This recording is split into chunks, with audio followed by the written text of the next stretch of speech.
નમો અરિહંતાણં નમો સિદ્ધાણં નમો આયર્યાણં નમો ઉજ્જયાણં નમો લોયે સૌસાહુનં અસપંચનમોકારો સર્વપાવપનાશનો મંગલાણં ચ સૌવર્તે પરમં મંગલમ અજ્ઞાનતિમિરંધાનાં જ્ઞાનાંજનશલાકયા ચક્ષુન્મીલિतं येन તસ્મૈ શ્રીગુરવે નમઃ મુખાદિવ્યાકુક્ષિરત્નં શબ્દજિતવર્યાત્મજં શ્રીરાજચन्द्रयहुं વन्दે તત્વલોચનદાયકં પ્રભુતત્વલોચનદાયકં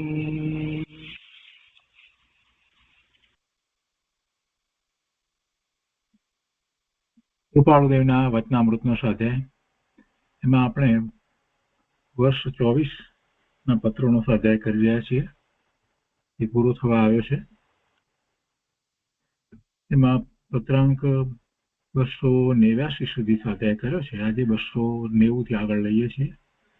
પાના નંબર 304. 290 પત્ર ધારસીભાઈ પ્રત્યે લખાયો છે.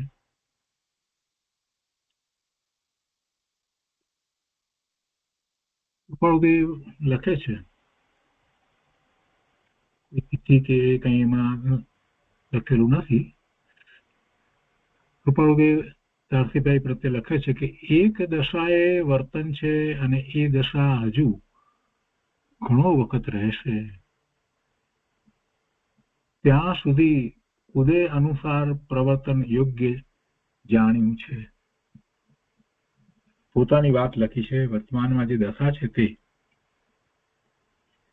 એવી એક દશાએ વર્તન છે અને એ દશા હજુ ઘણો વખત રહેશે અને ત્યાં સુધી ઉદય અનુસાર પ્રવર્તન યોગ્ય જાણ્યું છે.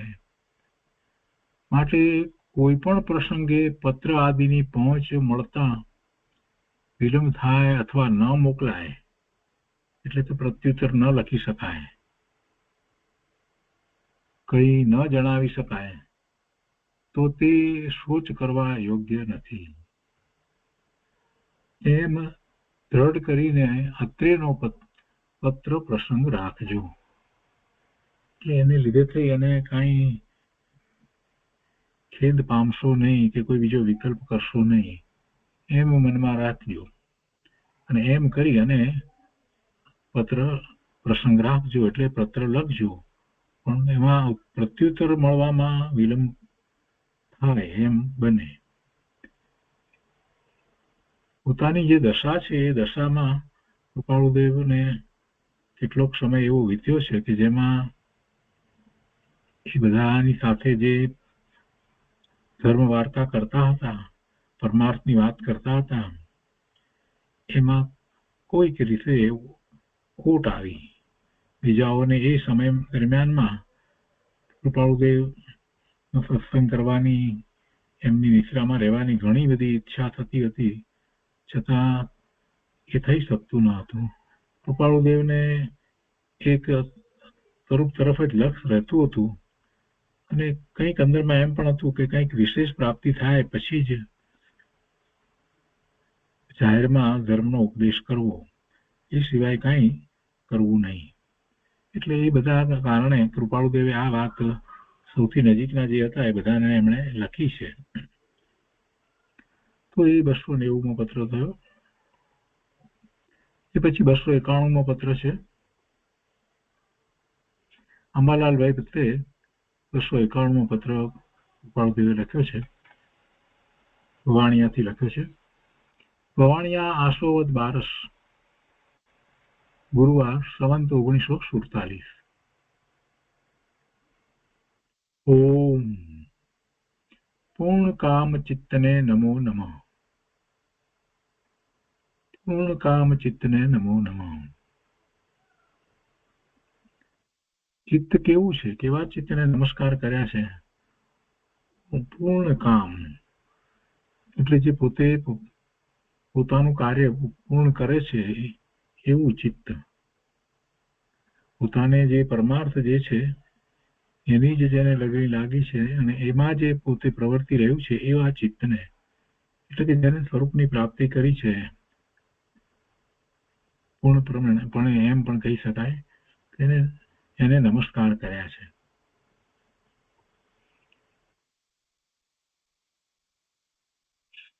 બીજી રીતે અર્થ સુધાબેન અહીંયા કરે છે, પૂર્ણ કામ ચિત્તન એટલે કૃતાર્થ કૃત્ય ચૈતન્યને મનને નમો નમઃ. આ તેમ જ છે, જેમણે એવી દશા પ્રગટ કરી છે અને પોતે કૃત્ય થયા છે. અહીંયા તો પૂર્ણ કામ ચિત્તને નમો નમઃ એટલે એથી કંઈક ઉપર જાણે કે એવી અદભુત દશા થઈ હોય, એટલે પૂરેપૂરું બધું જ પ્રાપ્ત કરી લીધું હોય તો અર્યંત દશા હોય, એને નમસ્કાર કર્યા હોય એમ કહી શકાય. અહીંયા ચિત્તનો અર્થ જ્ઞાન થાય. પૂર્ણ કામ ચિત્તને નમો નમઃ. મન જે વિકલ્પ સહિત છે એવો અર્થ ન થાય તો એમાં એમ પણ બેસે એવા અર્યંત કેવળી પરમાત્માને નમસ્કાર. કૃપાળુદેવ લખે છે, આત્મા બ્રહ્મ સમાધિમાં છે, મન વનમાં છે. એકબીજાના આભાસે અનુક્રમે દેહ કઈ ક્રિયા કરે છે. પોતાની વાત લખી છે, આત્મા બ્રહ્મ સમાધિમાં છે. આત્મા બ્રહ્મ સમાધિમાં છે એટલે પ્રગટતાની અપેક્ષાથી વાત છે. વસ્તુ તો બ્રહ્મરૂપ જ છે. આત્મા તો ત્રિકાળ બ્રહ્મ સ્વરૂપ જ છે, એટલે સિદ્ધ સમાન જ છે, શુદ્ધ પૂર્ણ પવિત્ર જ છે.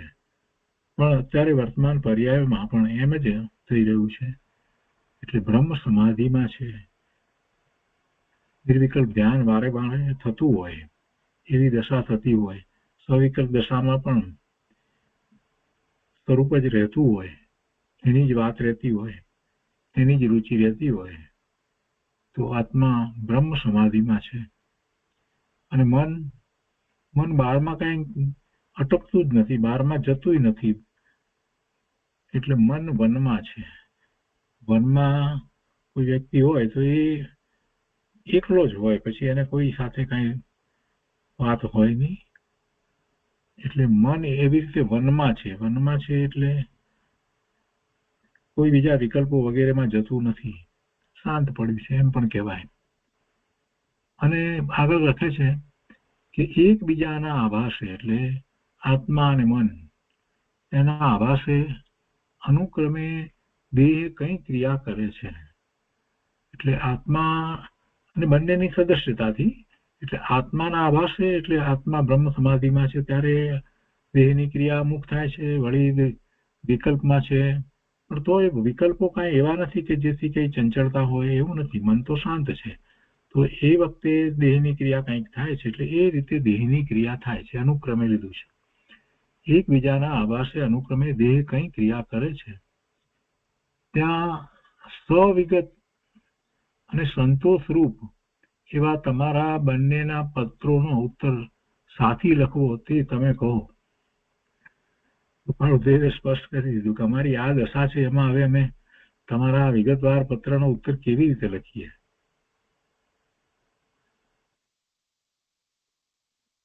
શરીરની ક્રિયા પણ આત્માની સાથે મેળવાળી છે, આત્માની દશાની સાથે મેળવાળી છે.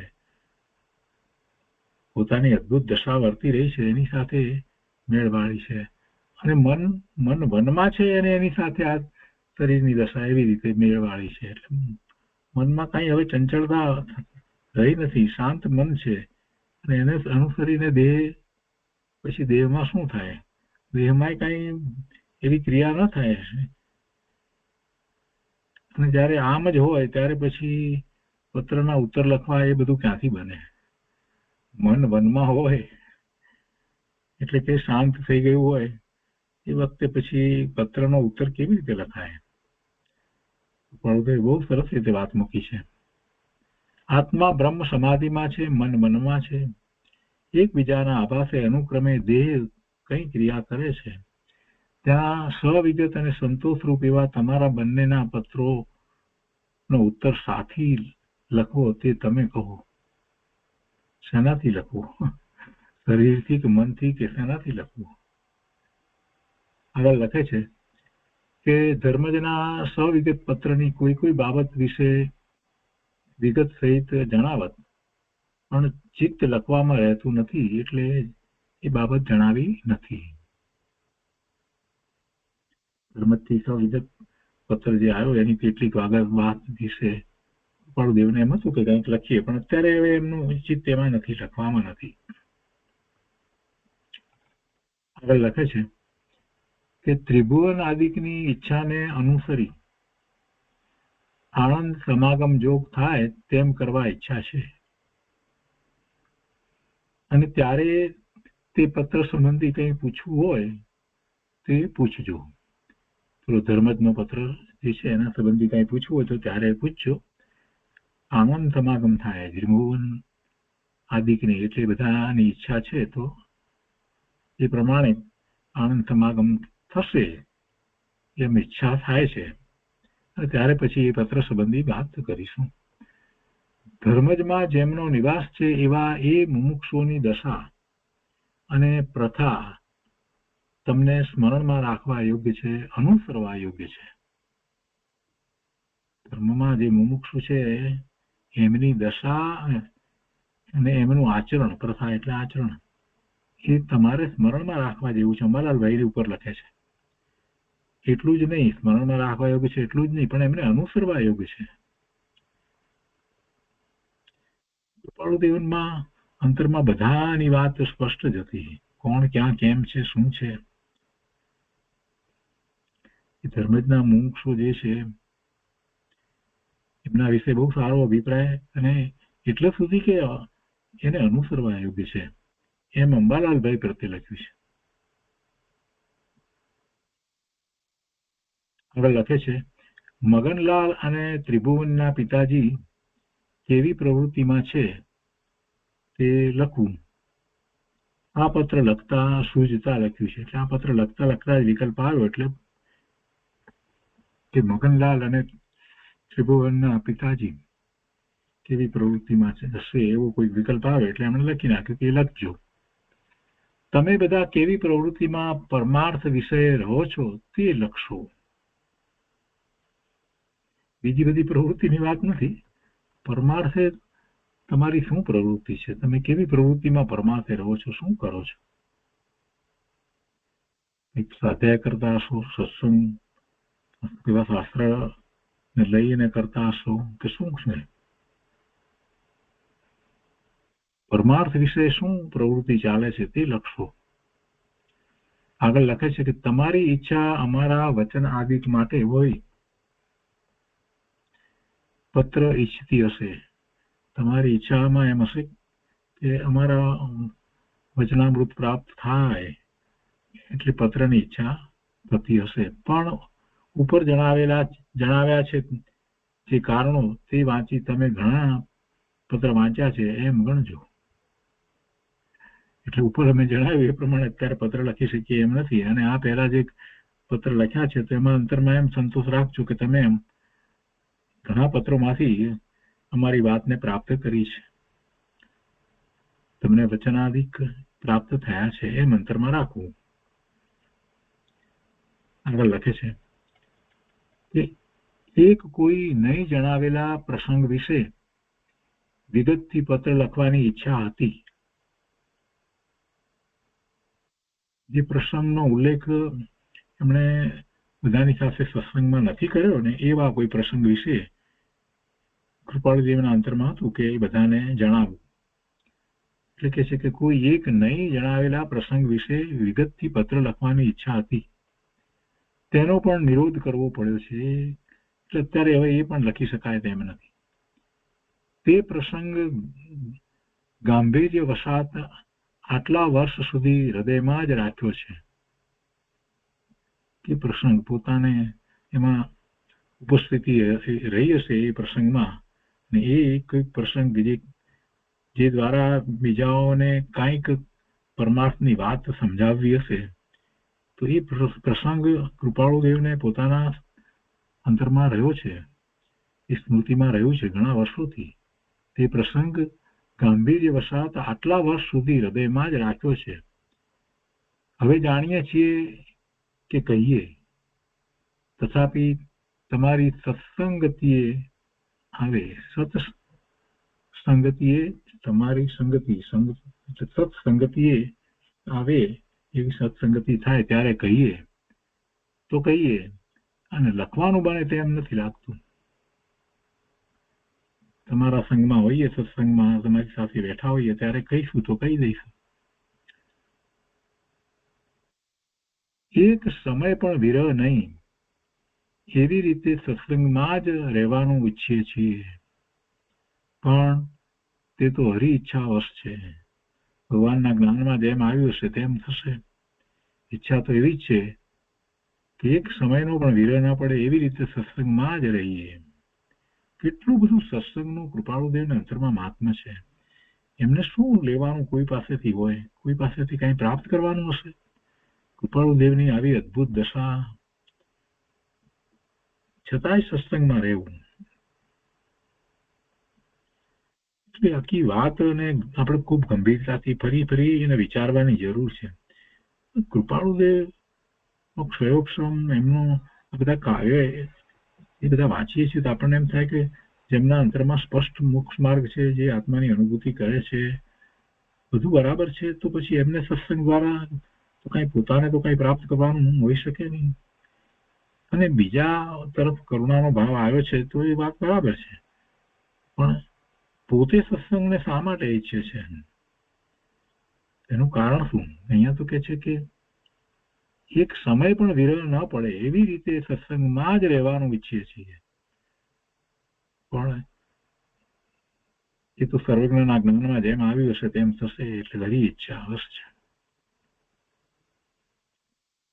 કૃપાળુદેવને સત્સંગમાં સતત રહેવાનો ભાવ જે થાય છે એની પાછળનું એક કારણ અમને તો એમ લાગે છે કે જ્યારે એ સત્સંગમાં હોય ત્યારે બીજા કોઈ એમને વિકલ્પ ઉઠતા નથી. મુંબઈમાં હોય, વેપાર વગેરેમાં હોય કે બીજે ક્યાંય ઘરમાં હોય, એ વાત અને સત્સંગમાં હોય એમાં આખી દશાનો ઘણો મોટો ફેર પડી જાય. વળી એટલું જ નહીં, ત્યાં બીજા જે જીવો છે એ બધા એવા હાળુકર્મી અને જિજ્ઞાસુ અને એવા મુમુક્ષુ છે, તો એમની સાથે કૃપાળુદેવ બેઠા હોય તો સહજ રીતે જ એમના પ્રશ્નોના સમાધાન માટે કૃપાળુદેવના ભાવ પણ એ જ ચાલતા હોય. પોતાની અંતરંગ દશા પણ એ જ રીતે એવી જ ઊંચી વર્તી હોય એવો સમય વીતે, એટલે બીજી કોઈ વાત, બીજો કોઈ વિકલ્પ આત્મા સિવાયનો કોઈ હોય જ નહીં. અને એવું કૃપાળુદેવ ઈચ્છે છે, એટલે એમ લખ્યું હોય એવું લાગે છે. એક સમય પણ વિરહ નહીં એવી રીતે સત્સંગમાં જ રહેવાનું ઈચ્છીએ છીએ, પણ તે તો હરી ઈચ્છાવશ છે. કળિયુગમાં સત્સંગની પરમ હાનિ થઈ ગઈ છે. અંધકાર વ્યાપ્ત છે. સત્સંગની હાનિ થઈ છે એટલે અંધકાર વ્યાપ્ત છે. અંધકાર વ્યાપે છે. હા, જ્ઞાન નથી. જ્ઞાન રૂપી દીપક ઝાંખો પડી ગયો છે, ક્યાંક દૂર છે, એટલે અહીંયા અંધકાર છે. જ્ઞાન નથી. જીવોને વર્તમાનમાં એક તો જ્ઞાનના ક્ષયોક્ષમ ઓછા, અને એમાંય પાછા એવા સદગુરુ મળવા, એવા સત્શાસ્ત્રો મળવા, આ બધું દુર્લભ. એવો આ કાળ છે. એવા કાળમાં સતનો સંગ તો બહુ મુશ્કેલ. એટલે સત્સંગની પરમ હાનિ થઈ ગઈ છે એમ લાગે છે, અંધકાર વ્યાપ્ત છે. અને સત્સંગનું જે અપૂર્વપણું તેનું જીવને યથાર્થ ભાન થતું નથી. જીવને ભાન નથી થતું કે પોતે ક્યાં રખડી રહ્યો છે. જરાક એ બહારનું લક્ષ છોડી અને સત્સંગમાં જાય તો એને ખ્યાલ તો આવે કે પોતે કોણ છે, પોતે શુદ્ધ આત્મા છે અને એવા સ્વરૂપની પ્રાપ્તિ. આ બધી વાત તો સત્સંગમાં બેસે તો ખબર તો પડે. અને એમ થાય તો એને બે તરફની કઈક રુચિ થાય કે બારમાં ને બારમાં રહ્યો છે તો મોટા ભાગે તો શું થાય, બારમાં તો વધારે પાપ અને ઓછું પુણ્ય. જીવને ઉપયોગ બારમાં હોય ત્યારે વધારે શું થાય, વધારે બંધ પાપ ના થાય અને બહુ જ ઓછા પ્રમાણમાં પુણ્ય ના બંધ થાય. સમ્યક દ્રષ્ટિ હોય તો વાત જુદી છે, પરંતુ મિથ્યા દ્રષ્ટિને તો એમ જ થાય. એટલે એ વખતે સત્સંગ જે છે એ આપણને ખૂબ લાભદાયી થાય. જેટલો સમય સત્સંગમાં ગાળીએ એટલો સમય પાપ તો થતું જ નથી, અને જે પુણ્ય જે છે એ પણ એવું પુણ્યાનુબંધી પુણ્ય બંધાય કે જેથી કરીને વધારે આગળ ઉપર સ્વરૂપમાં એકાગ્રતા થવા માટે, પહેલા તો સ્વરૂપનો અનુભવ થવા માટે અને પછી સ્વરૂપમાં એકાગ્રતા થવા માટે પછી એવી ભૂમિકા તૈયાર થઈ જાય. એ પુણ્યને કારણે પોતાની એવી દશા થાય કે જેમાં પછી વિકલ્પો વગેરે રહે નહીં, રુચિ સ્વરૂપની જ રહ્યા કરે. આ બધું પછી ધીરે ધીરે એમ જ થયા કરે. એટલે સત્સંગનું ઘણું મહત્વ છે. કળિયુગમાં સત્સંગની પરમ હાનિ થઈ ગઈ છે, અંધકાર વ્યાપ્ત છે, અને સત્સંગનું જે અપૂર્વપણું તેનું જીવને યથાર્થ ભાન થતું નથી. સત્સંગનું અપૂર્વપણું છે કે એ દ્વારા જ જેવી ધર્મી જીવ જેને કરુણાનો ભાવ આવ્યો છે એ ધર્મની પ્રભાવના કરે છે, અને એ દ્વારા જ જે એવા યોગ્ય જીવ છે, જે સાચા મુમુક્ષુ છે, એ ધર્મને પામે છે. આવું સત્સંગનું મહત્વ છે.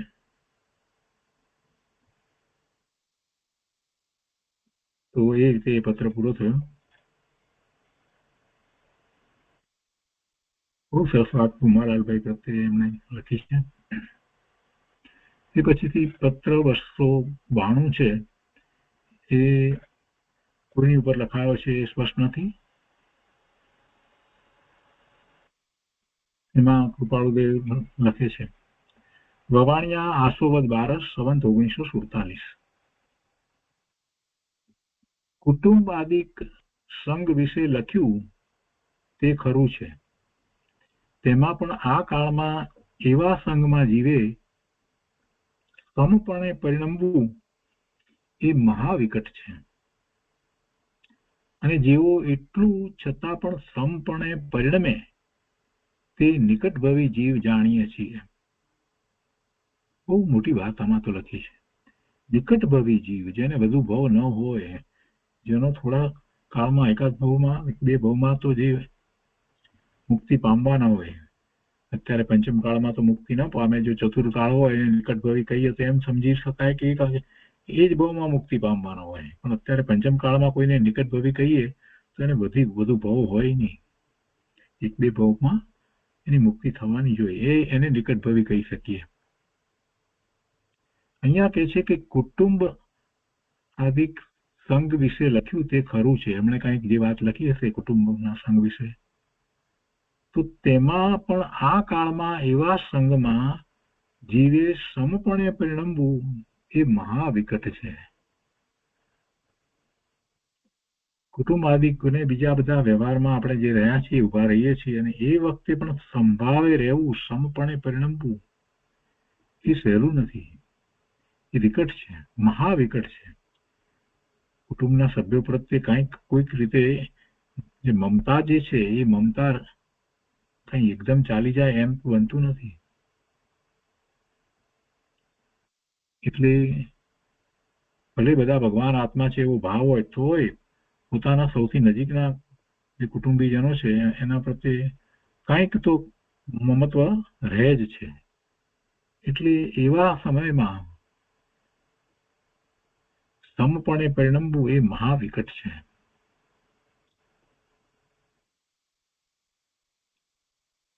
પોતાના પુત્ર પુત્રી આદિ અને બીજાના પુત્ર પુત્રી આદિ બધાને ભગવાન આત્મા એક સરખા માનવા, એવું થવું અઘરું છે. કોઈના એ સંતાનો હોય અને પોતાના સંતાનો હોય, તો એ બધા સંતાનો નહીં પણ બધા ભગવાન આત્મા છે. એનામાં એવો દ્રષ્ટિકોણ પોતાના સંતાનો વિશે પણ એ જ રીતનો દ્રષ્ટિકોણ થવો અને બીજાના સંતાનો અને પોતાના સંતાનોમાં કોઈ ભેદ ન પાડવો, આવું થવું એ મહાવિકટ છે. કઈ સહેલી વાત નથી. પછી કહે છે કે અને જેવો એટલું છતાં પણ સમપણે પરિણમે, આવું કુટુંબ વગેરે કંઈ પણ હોય અને છતાં પણ એ સમપણે પરિણમે તો તે નિકટભવી જીવ જાણીએ છીએ. એ નિકટભવી જીવ જ હોય, સમ્યક તો સહિત હોય અને ખૂબ સ્વરૂપની દ્રષ્ટિ રહ્યા કરતી હોય, એટલે બહારમાં બધા ભગવાન આત્મા જ દેખાતા હોય, કોઈ ભેદ પડે જ નહીં. જીવોમાં એમની પર્યાયોને જોઈ અને કોઈ ભેદ પડે નહીં, એવી દ્રષ્ટિ થઈ હોય, એવી શ્રદ્ધા રહ્યા કરતી હોય, સતત એ જ ભાવ ચાલતો હોય. એક તરફ પોતાનું સ્વરૂપ છે, શુદ્ધ છે, પૂર્ણ છે, પવિત્ર છે, એની દ્રષ્ટિ રહે અને બહારમાં જે કોઈ છે એ બધા ભગવાન આત્મા જ છે, એવી દ્રષ્ટિ વર્તતી હોય. તો સમજવું કે નિકટભવી જીવ છે. આગળ લખે છે કે આજીવિકાના પ્રપંચ વિશે વારંવાર સ્મૃતિ ન થાય એટલા માટે ચાકરી કરવી પડે તે હિતકારક છે. આજીવિકાના પ્રપંચ વિશે વારંવાર સ્મૃતિ ન થાય એટલા માટે ચાકરી કરવી પડે તે હિતકારક છે. અને જીવને પોતાની ઈચ્છાએ કરેલો દોષ તીવ્રપણે ભોગવવો પડે છે, માટે ગમે તે સંગ પ્રસંગમાં પણ સ્વેચ્છાએ અશુભપણે પ્રવર્તવું ન પડે તેમ કરવું. જેમની ઉપર લખાયો છે એમને કોઈક રીતે કંઈક એવો દોષ થયો હશે અને આજીવિકાને અર્થે એમણે કંઈક એવો દોષ કર્યો હોય, એટલે એમાં કોઈ માયાચાર કર્યો હોય, કોઈકને ત્યાં એ વ્યક્તિ કંઈક કામ કરતા હોય કે કંઈ પણ હોય, નોકરી કરતા હોય કે એવું હોય કે ગમે તે, તો એમાં કંઈક કર્યું હોય અને પછી હવે એ અંતરમાં ખૂંચતું હોય, કૃપાળુદેવના સંપર્કમાં આવ્યા પછીથી, કૃપાળુદેવની વાતને સમજ્યા પછીથી હવે ખૂંચતું હોય, એટલે એમણે એ સંબંધી પ્રાયશ્ચિત કર્યું હોય અને છતાં એ વાત એમને સ્મૃતિમાં આવતી હોય અને ત્યારે પાછી આજીવિકા માટે થોડી કઠણાઈ પણ હોય, આવું બધું કંઈક હોય એમ લાગે છે, તો એમાં આવું બની શકે. તો એને કૃપાળુદેવ એમને જણાવે છે કે આજીવિકાના પ્રપંચ વિશે વારંવાર સ્મૃતિ ન થાય, એ ફરી વાર યાદ ના આવે, તો એટલા માટે કે કાર્યમાં એટલે કંઈક કોઈની સેવાના કાર્યમાં એટલે માટે ચાકરી કરવી પડે તે હિતકારક છે. જીવને પોતાની ઈચ્છાએ કરેલો દોષ તીવ્રપણે ભોગવવો પડે છે, માટે ગમે તે સંગ પ્રસંગમાં પણ સ્વેચ્છાએ અશુભપણે પ્રવર્તવું ન પડે તેમ કરવું. એટલે હવે પછી એવું કંઈક ન થાય એ ખૂબ ધ્યાન રાખવું, કેમ કે જે દોષ કર્યો એને કારણે જે બંધ પડે, પાપના બંધ પડે, એના ઉદય તો આવશે જ. એ ઉદય પોતાની પર્યાયમાં આવશે, બીજે ક્યાંય નહીં આવે. એનું ફળ પોતાને જ પ્રાપ્ત થવાનું છે. એટલે ખૂબ ધ્યાન રાખવું કે સ્વેચ્છાએ અશુભપણે પ્રવર્તવું ન પડે, એનું ખૂબ ધ્યાન રાખવું.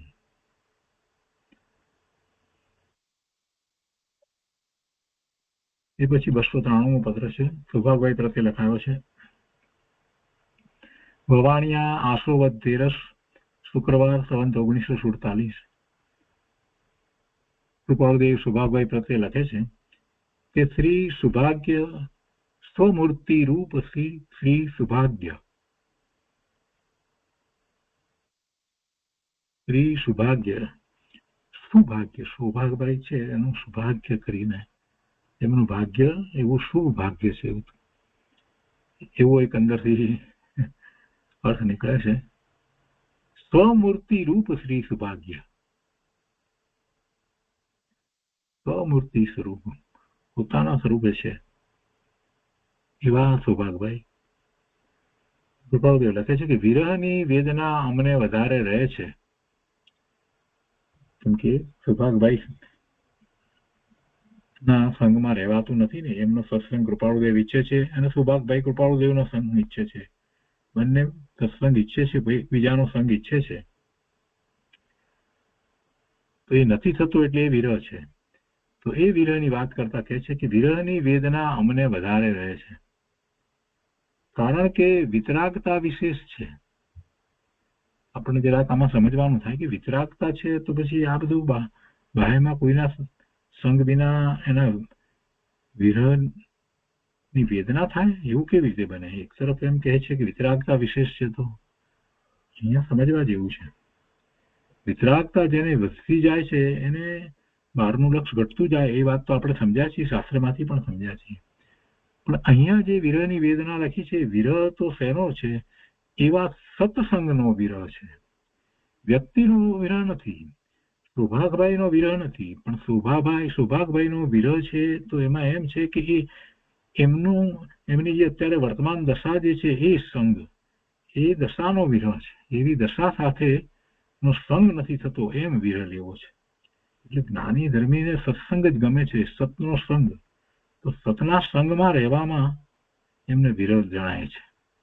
વ્યક્તિગત વાત નથી, કેમ કે સૌભાગભાઈને તો પોતે એ રીતે જ માને છે અને એટલે વિરહની વેદના વધારે એટલા માટે રહે છે કે વિતરાગતા પ્રગટ થઈ છે એટલે હવે એકમાત્ર પોતાનું સ્વરૂપ એ જ ભાવના રહ્યા કરે છે. અને એમાં પછી એવી જ ભાવના વાળા જયારે બીજા જીવ પણ હોય અને એમની સાથે રહેવાનું થતું હોય, એમનો સંગ રહ્યા કરે, 24 કલાક એમની સાથે જ રહેવાનું થતું હોય, તો કેટલું સારું થાય. પોતાનું કાર્ય પરમાર્થે જે બધે કરી રહ્યા છે એમાં નકામાના વિકલ્પ તરફ જવાનું બને જ નહીં. પોતાનું કાર્ય સરળતાથી અને ઘણું ઝડપથી થાય. એટલે વિતરાગતા વિશેષ છે. તેમ તેમ પછી પરનું લક્ષ્ય છોડવાનું વધારે મન થયા કરે, પરના લક્ષ્ય થવાનું ગમે જ નહીં. એટલે બીજા જે એવી ઊંચી ભૂમિકામાં નથી એવા જીવો સાથે વધારે સમય વ્યતીત કરવાનું ગમતું નથી.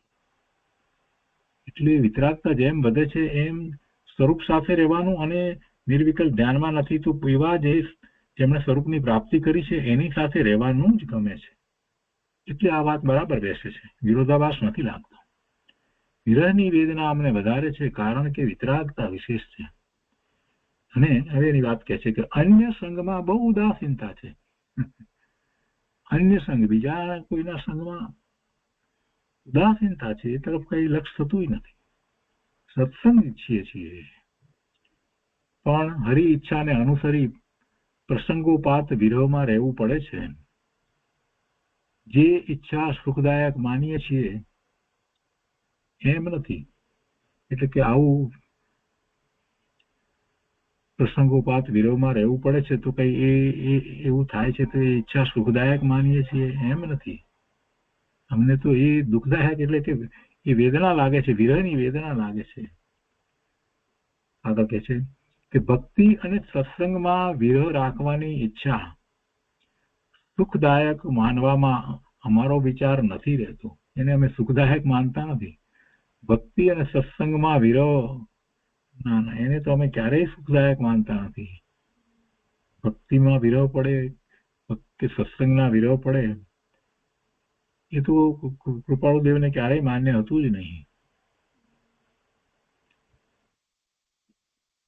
જેવા વિરહ રાખવાની ઈચ્છા એટલે કદાચ કોઈને એમ થતું હોય કે કૃપાળુદેવ જાણીને એવું વિરહ રાખી રહ્યા છે એટલે સૌભાગભાઈને પણ એવો વિરહ કૃપાળુદેવ ત્યાં પધારતા નથી એટલા માટે થતો હોય, તો એટલા માટે સ્પષ્ટતા કરે છે કે એમ નથી, અમને કઈ એમ ઈચ્છા નથી, એમ બીજુંનો વિચાર નથી રહેતો. એવું શ્રી હરિ કરતા એ બાબતમાં અમે વધારે સ્વતંત્ર છીએ. શ્રી હરિ કરતા એ બાબતમાં અમે વધારે સ્વતંત્ર છીએ. એટલે કે અમે જેમ છે તેમ સ્પષ્ટ બધું જણાવીએ છીએ, સ્વતંત્ર છીએ. અમે કઈ એ સત્સંગમાં વિરહ રાખવાની ઈચ્છા કરી રહ્યા છીએ એમ નથી. એટલે પત્રમાં બધે લખ્યું કે અમારી અત્યારે આવી દશા વર્તે છે, માટે અમે વધારે લંબાણથી પત્ર નથી લખી શકતા કે ત્યાં આવતા નથી કે વગેરે વગેરે લખ્યું. તો એમ કઈ અમારી એમ ઈચ્છા છે એમ નહીં. એમાં વાત આખી જુદી છે. સત્સંગ તો ઈચ્છીએ જ છીએ અમે, સત્સંગ તો ઈચ્છીએ જ છીએ. ને એમાં સુભાગભાઈ જેવાનો સંગ તો કૃપાળુદેવ ઈચ્છતા જ હતા. અન્યના સંગ પ્રત્યે તો ઉદાસીનતા છે. પણ પાછા જે પ્રમાણે ઈશ્વરની ઈચ્છા એમ લખી નાખે છે કે એમ થવા યોગ હશે તેમ થશે. અને પછી કહે છે કે શ્રી હરિ કરતા એ બાબતમાં અમે વધારે સ્વતંત્ર છીએ.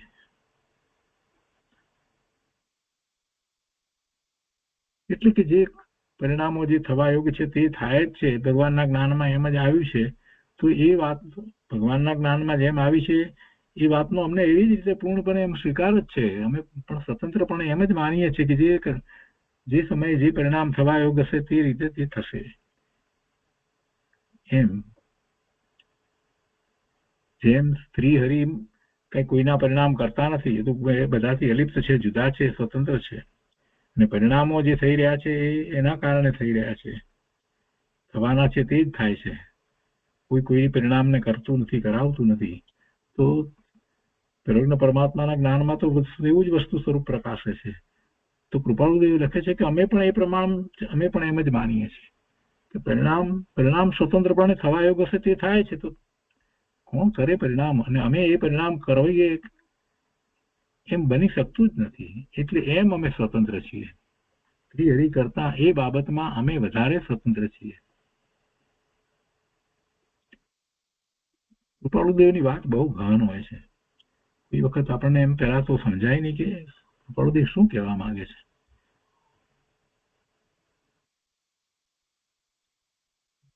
સત્સંગ થવો ન થવો એ બાબતમાં ઠીક છે, સામાન્ય વ્યવહારથી એમને બધા કારણ વગેરે જણાવ્યા, બધું કહ્યું. પણ છતાંય અંતરમાં શું છે તો કે પૂરેપૂરી સ્વતંત્ર વિચારધારા ચાલી રહી છે કે કોઈનો પણ સંગ થવો કે ન થવો એ થવા યોગ હશે ત્યારે તે રીતે થાય છે. તો થાય છે, એને કોણ કરે?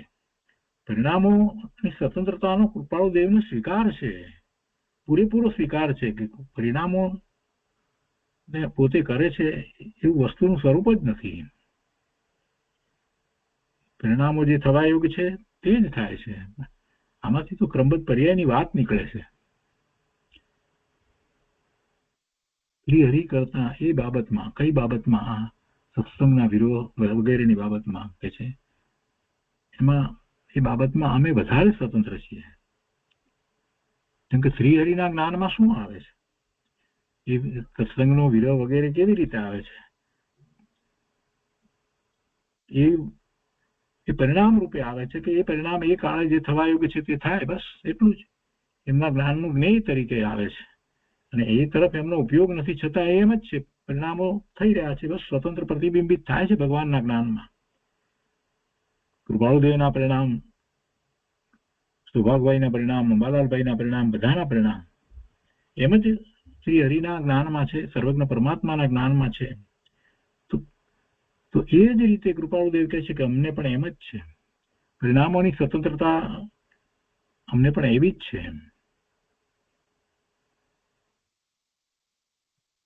કોણ કરે પણ એના પરિણામ? કોણ કરે? કોણ રોકે? કોઈ રોકતું નથી, કોઈ કરતું નથી. પણ ઈચ્છા થાય તો એ પણ એક પ્રકારે એવો વ્યવહાર હોય છે, એવો જ્ઞાનીને વ્યવહાર હોય છે. ગુરુદેવે ઘણી વાર એ વાત સમજાવી છે. એવા સુભાવ જ્ઞાનીને પણ હોય છે.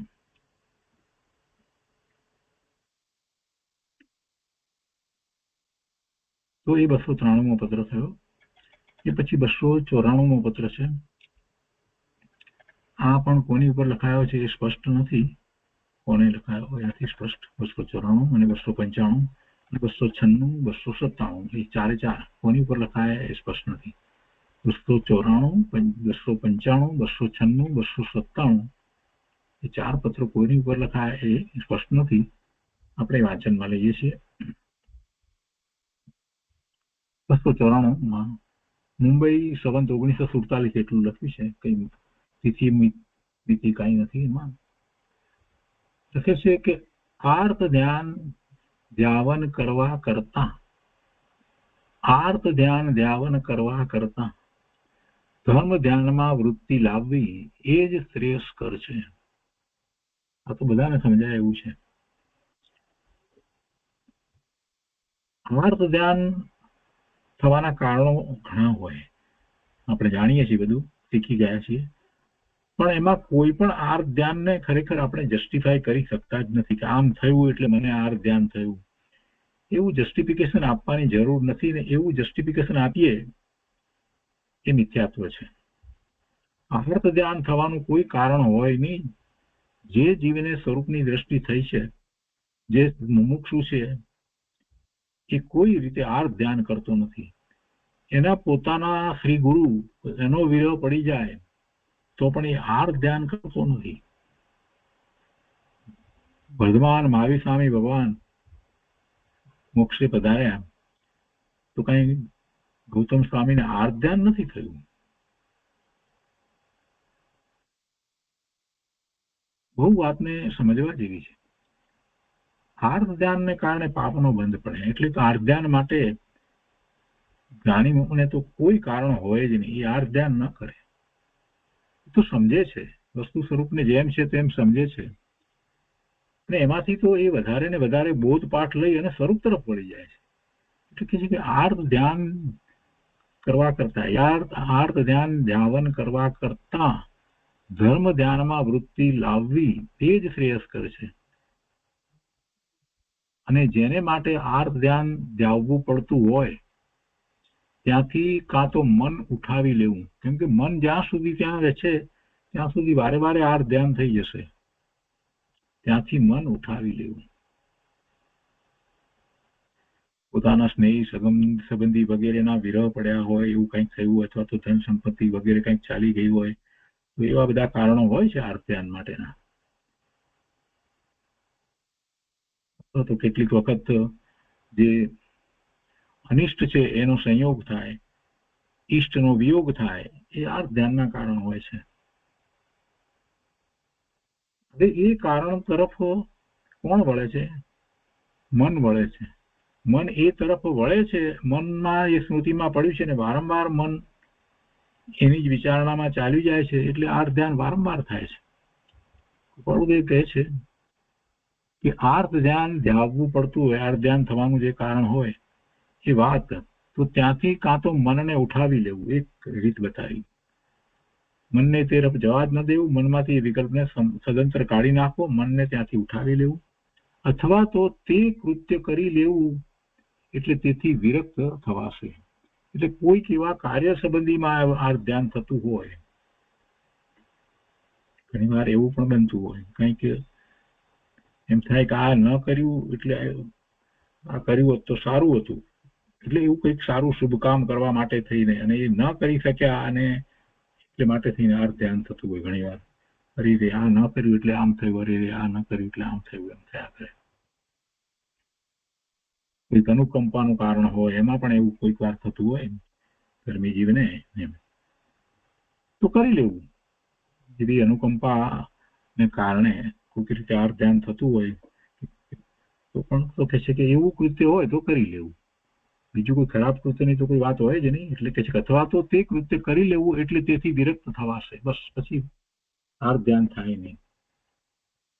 એવું હોય તો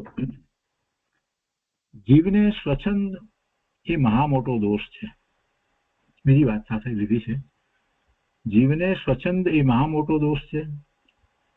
એ દોષ જેનો મટી ગયો છે તેને માર્ગનો ક્રમ પામવો બહુ સુલભ છે. સ્વચ્છંદ ટળે તો જ એ શ્રી ગુરુના ચરણે જાય, એમની નિશ્રામાં રહી અને સાચો પુરુષાર્થ કરે. સ્વચ્છંદ ટળે તો જ ધર્મનું સાચું સ્વરૂપ સમજાય. સ્વચ્છંદ ટળે તો જ જીનેશ્વર ભગવાનની આજ્ઞા અને આમન્યામાં રહેવાય. પણ સ્વચ્છંદ ટળે નહીં તો અભિમાન પણ ટળે નહીં, મિથ્યાત્વ પણ જાય નહીં. અને ભવના ભ્રમણ રોકાય નહીં. એટલે કહે છે કે જીવને સ્વચ્છંદ એ મહા મોટો દોષ છે. એ મિથ્યાત્વનું કારણ થાય છે, પાપ ના બંધનું પણ કારણ થાય. સ્વચ્છંદ ધર્મની બાબતમાં સ્વચ્છંદે પ્રવર્તવું એ ઠીક નથી, એ જરાય ઠીક નથી. નથી સમજણ પડતી તો રાહ જોવી, શ્રી ગુરુ પાસેથી સમજવા માટે એનો કાળ આવશે ત્યારે સમજાઈ જશે. પરંતુ સ્વચ્છંદે મતિ કલ્પનાએ કોઈ એવા અર્થ વગેરે કરી અને એમ ન માનવું કે અમે તો ધર્મમાં છીએ. જીવને સ્વચ્છંદ એ મહા મોટો દોષ છે. એ જેનો મટી ગયો છે તેને માર્ગનો ક્રમ પામવો બહુ સુલભ છે. માર્ગનો ક્રમ પામવો, માર્ગ પામવાની વાત એટલી નથી આખી લખી, પણ માર્ગનો ક્રમ પામવો બહુ સુલભ છે. એટલે કે એની એક પહેલી ભૂમિકા તો તૈયાર થઈ ગઈ કે હવે સ્વચ્છંદ નથી અને હવે જેમ શ્રી ગુરુ કહેશે એ જ પ્રમાણે એ પુરુષાર્થ કરશે. એટલે પહેલી બરાબર જે જરૂરની વસ્તુ છે એ બની ગઈ. સૌથી પહેલી કોઈ જરૂરિયાત હોય, જે યુક્તારૂપ જરૂરિયાત હોય તે આ છે, સ્વચ્છંદ છોડવું, કોરી પાટી કરી અને જ્ઞાની પુરુષના ચરણે જવું. પછી આખો માર્ગનો ક્રમ જેમ છે તેમ એને પકડાશે, એમ આગળ વધારશે. 294 થયો. પછી 295 છે, મુંબઈ 1947. ચિત્તની જો સ્થિરતા થઈ હોય તો તેવા સમય પરત્વે, ચિત્તની સ્થિરતા થઈ હોય, જો સ્થિરતા થઈ હોય એટલે મન ભટકતું ન હોય, ચિત્તની જો સ્થિરતા થઈ હોય તો તેવા સમય પરત્વે સત્પુરુષોના ગુણોનું ચિંતન, તેમના વચનોનું મનન, તેમના ચારિત્રનું કથન કીર્તન અને પ્રત્યેક ચેષ્ટાના ફરી ફરી નિધિ ધ્યાસન એમ થઈ શકતું હોય તો મનનો નિગ્રહ થઈ શકે ખરો. મનનો નિગ્રહ એટલે મનના ઘોડા દોડે છે ને, મનની ચંચળતા છે ને, એક મિનિટમાં તો મન ક્યાંનું ક્યાં ફરી વળે છે. એ મનને શાંત પાડી અને આપણે કહીએ છીએ કે મનોગુપ્તિ થાય તો પછી કોઈ વિકલ્પ ઉઠે નહીં. એટલે કે મન એવું શાંત થઈ જાય, વચ્ચે કોઈ વિકલ્પ ઉઠે નહીં, એવી દશા. એવો મનનો નિગ્રહ, એવો મનનો નિગ્રહ થાય એને તો ધ્યાન થઈ જાય છે. આત્માનું ધ્યાન ખૂબ સહેલાઈથી થઈ જાય છે, એકાગ્રતા પણ સારી થઈ જાય. એટલે મનના નિગ્રહ માટેનો ઉપાય બતાવ્યો છે કે ચિત્તની સ્થિરતા થઈ હોય બીજી રીતે, કે બીજા બધા આપણે પ્રસંગો વગેરે જે છે એના વિચાર ન આવતા હોય અને શાંતિ હોય, તો એવા સમયે શું કરવું? તો એવા સમયે સત્પુરુષોના ગુણોનું ચિંતન, તેમના વચનોનું મનન, તેમના સત્પુરુષના ચારિત્રનું કથન કીર્તન અને એમની પ્રત્યેક ચેષ્ટાના ફરી ફરી નિધિ ધ્યાસન કરવા, એને યાદ કરી અને એના સંબંધી વિચાર કરવો કે સત્પુરુષ જ્ઞાની પુરુષનું કેવી રીતે વર્તન વગેરે હોય છે. એમ જો થઈ શકે તો પછી મનનો નિગ્રહ થઈ શકે, તો મનનો નિગ્રહ થઈ શકે ખરો. અને મન જીતવાની ખરેખરી કસોટી એ છે, એ દ્વારા જ મન જીતી શકાય છે. આ થઈ શકે તો સમજવું કે પોતે મનને જીતી લે છે. અને એમ થવાથી ધ્યાન શું છે એ સમજાશે. પણ ઉદાસીન ભાવે ચિત્ત સ્થિરતા સમય પરત્વે તેની ખૂબી માલુમ પડે. અને આ થવાથી ધ્યાન શું છે એ સમજાશે, એ તો ઠીક વાત નથી, પણ એની સાથે એક બીજી વાત પણ સાથે લીધી. આ વાત લીધી એટલે મનને જીતી લે છે, શાંત પડી જાય છે, એટલે એને ધ્યાન માટેની ભૂમિકા તૈયાર થઈ જાય છે. અને પછી ધ્યાન કરે છે એટલે સમજાય છે કે આ ધ્યાન કહેવાય, જેમાં બીજા વિકલ્પો ઉઠતા નથી. પણ સાથે સાથે કહે છે કે એ તો સમજાશે, પણ ઉદાસીન ભાવે ચિત્ત સ્થિરતા સમય પરત્વે તેની ખૂબી માલુમ પડે. એની ખૂબી એટલે એનું રહસ્ય, એમાં શું છે, એમાંથી શું પ્રાપ્ત થાય છે, એ ત્યારે ખ્યાલમાં આવે. ઉદાસીન ભાવે જગતના પદાર્થો પ્રત્યેની ઉદાસીનતા, કોઈ એમાં રુચિ ન હોય, એવા ભાવે ચિત્તની સ્થિરતા થઈ હોય, એવા સમય પરત્વે તેની ખૂબી માલુમ પડે. એવા સમય પરત્વે એટલે કે એવો સમય કોને કેવી રીતે પ્રાપ્ત થાય છે એની ખૂબી માલુમ પડે છે.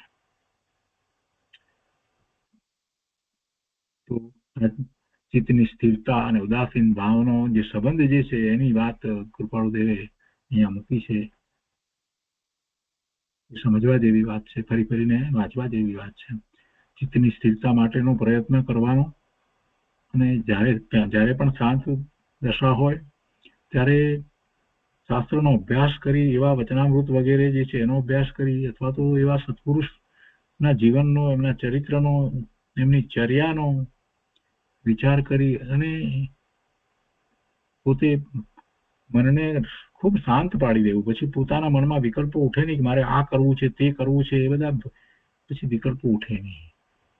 આ દશા ગુરુદેવનો વિચાર કરીએ, ગુરુદેવના જીવનનો વિચાર કરીએ, ગુરુદેવની દિનચર્યાનો આખો વિચાર કરીએ કે સવારથી ગુરુદેવ શું કરતા હતા, આ બધો વિચાર કરીએ ત્યારે આપણને ખ્યાલ આવે કે જીવન આવું હોવું જોઈએ. એટલે આપોઆપ આપણને જે બીજા વિકલ્પો થતા હોય આરંભ સમારંભના, એ વિકલ્પો ઘટી જાય અને એમ એ મનનો નિગ્રહ થાય.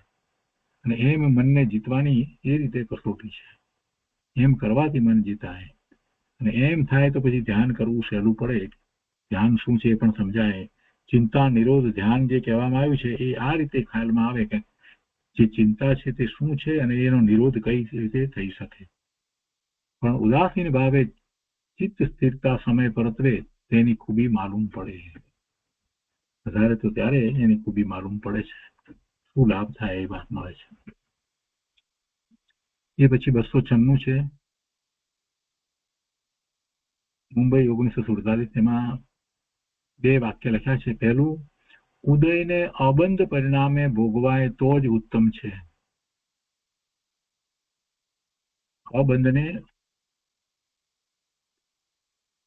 ઉદયને અબંધ પરિણામે, બંધ ન પડે એવા પરિણામે ભોગવાય તો જ ઉત્તમ છે. ઉદય તો આવશે પણ ઉદય આવ્યો હોય અને એને ભોગવીએ અને બંધ ન પડે એવું કેવી રીતે થાય? પોતાના પરિણામ કેવા થવા જોઈએ? તો ઉદયના જ્ઞાતા દ્રષ્ટા થઈ અને એ ઉદય ભોગવાઈ જાય.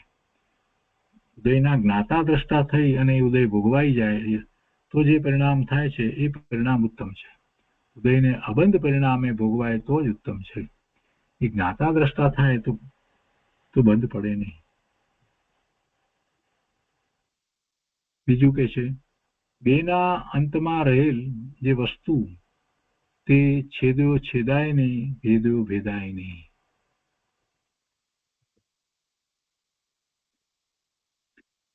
બેના અંતમાં રહેલ જે વસ્તુ, ઉદય ને બંધ. અહીંયા તો ઉદયની વાત કરી છે, તેના સંબંધમાં જ વાત હોય. ઉદયને અબંધ પરિણામે ભોગવાય તો જ ઉત્તમ છે. ને બેના અંતમાં, ઉદયના અંતમાં રહેલ જે વસ્તુ તે છેદ્યો છેદાય નહીં, ભેદ્યો ભેદાય નહીં.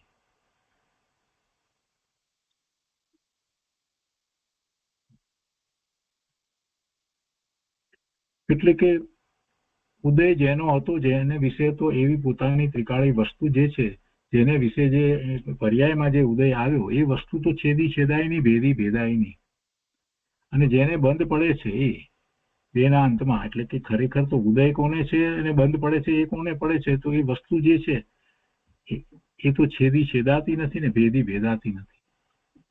એક અર્થ એનાથી એવો નીકળે છે. અને બીજો એક એ વિશે એક જાતની વાત 118માં પત્રની અંદર કરવામાં આવી છે. તો એ આપણે આવતા સ્વાધ્યાયમાં લઈશું. અને પછી આ જે 24મા વર્ષનો છેલ્લો પત્ર 297 છે એ પણ આપણે આવતી વખતે લઈશું. આજનો સ્વાધ્યાય અહીંયા સુધી રાખીએ છીએ. તો આવતા સ્વાધ્યાયમાં ફરીથી 296ની પણ વાત કરીશું. એના સંબંધમાં 296ના સંબંધમાં 118મો અંક છે એની પણ વાત લઈશું અને 297માં એ પત્ર પણ લઈશું.